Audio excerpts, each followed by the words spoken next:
What are some of the key things that SEOs do get wrong about Google that we should be aware of? I think that what most SEOs get wrong, and I like to say this because it's really not their fault that they get it wrong. It's like the world of SEO has created this crazy culture of having tips and tricks and hacks and things like that kind of driven down their throat, and it's a weird culture that has developed over the years of that you really don't see in any other industry of a lot of puffed up chests and things like that, where people are really trying to show off as not any interest. Maybe you see it in used car salesmen and people that are trying to flip houses and things like that. But it's for some reason in our business, whatever it is, there's a lot of hucksters, a lot of snake oil that's out there in an industry that really doesn't deserve it, right? And because it really is something that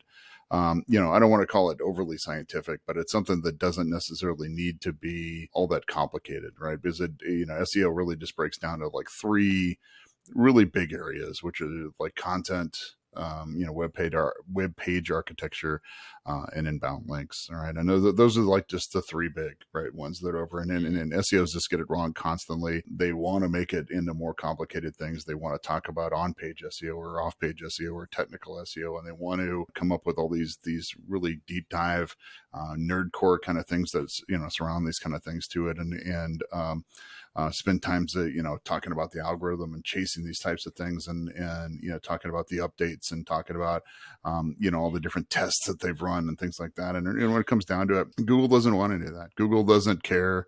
Most of the times, a lot of the theories that the SEOs kind of throw out about like what just happened and what's moving, where it is, if you followed John and all the other people from SEO, all the other people from Google that are on Twitter, what it is, they spend most of their day telling them, people that they're wrong, right? Let's come up and he goes, I got a theory, it's this, and he goes, no, it just doesn't work that way. It's like that's what John does most of his days, is just telling people it's not the way it works. And that's why a lot of the writing that I've done, if you've read most of my stuff, I quote John a lot, because I kind of point back to the fact that it goes, hey, look, you can, I can pontificate all day long about why you should believe me in my writing about why certain things work a certain way in SEO, but at the end of the day, it's because Google said so, right?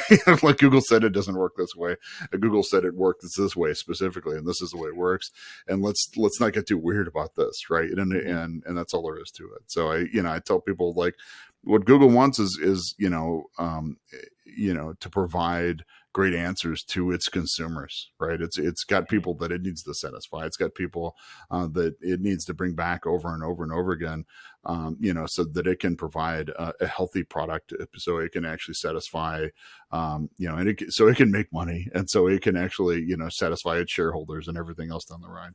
And it's been doing that, for decades now, and successfully doing this kind of stuff. And for as much as SEOs love to complain that Google doesn't work as well as it used to, or whatever it is, it's got more users than ever, based on the way that it's working. So like, maybe we should probably get off of our pedestals and on our critiques of how well Google is working, and pay attention to how that it actually is working these days, and do our best to actually give it what it wants for a change, rather than complaining so much about it. So. Do you feel like, I spot on agree. Yeah.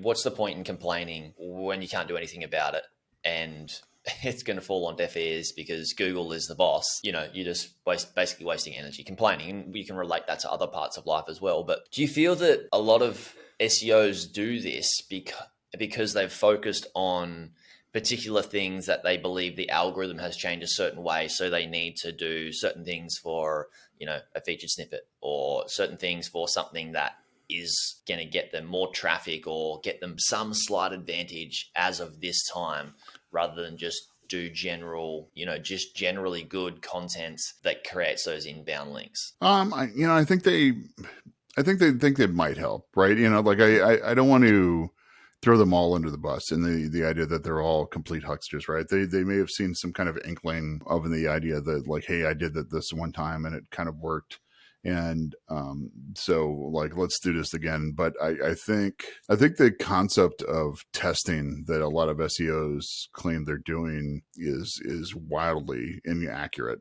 Like you basically, you can't test Google, right? Any concept of what most people think they're doing with Google is unfathomable, right? It's too big, it's too dynamic. There's too many pieces. There's too many variables that are actually in this thing for you actually to try and come up with, that are causing different things to come up with things. And there's too many things changing on a regular basis. I mean, you're talking about something whose algorithm changes literally every day. It's got hundreds and hundreds of different variables on any given moment that are determining what appears at the top. And you're talking about an index that's got billions of different pieces of the puzzle in it at any given moment. And on any given keyword, we simply can't understand what really is causing something to appear at the top for one keyword, like for one given keyword or what it is, right? So if we look at it, and if somebody's trying to point out the fact that like, hey, we understand like why this one is, that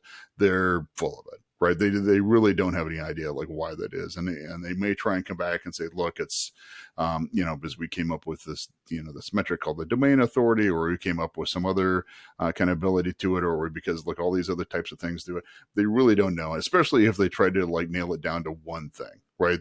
Because it's never just one thing. It is an emergent collection of like hundreds of things that are all working together to create this a sum is greater than the than the more of its parts kind of things to it that came together in that moment. That's something that even Google has admitted that they don't completely understand. Like they've kind of created a monster that they don't really understand in those moments where all these things come together and say, look, we're not even sure why that is in that top spot, because we've several algorithms that are working that don't necessarily add up, but they all multiply together to create a number that decides like this is why this is at the top.